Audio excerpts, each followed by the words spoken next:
Hello, నమస్తే అందరికీ. Welcome to my channel దిల్ సేసు. నేను కొత్త English movie Jurassic World Rebirth చూసేస్తున్నాను.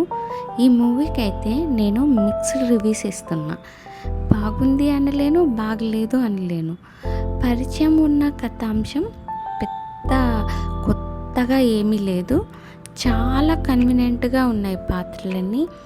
Strong యాక్టర్సే కానీ ఊహించదగిన పాత్రలన్నీ.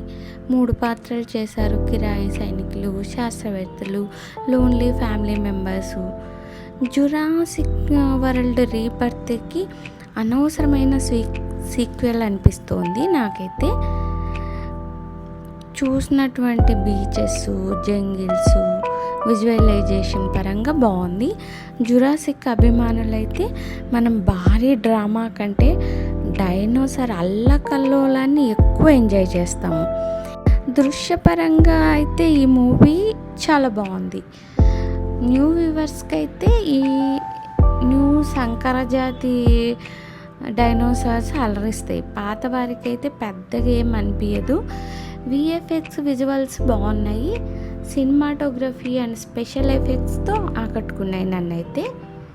కొత్త డైనోసార్ని చూడాలంటే ఈ మూవీని వెళ్ళి చూడొచ్చు, అంతకుమించి ఏం లేదు. అందుకే నేను మిక్స్డ్ రివ్యూ అని చెప్పాను. మీకు కనుక ఈ వీడియో నచ్చినట్టయితే లైక్ చేయండి, షేర్ చేయండి, సబ్స్క్రైబ్ చేయండి. మీ దిల్ సేసు. Thank you for watching.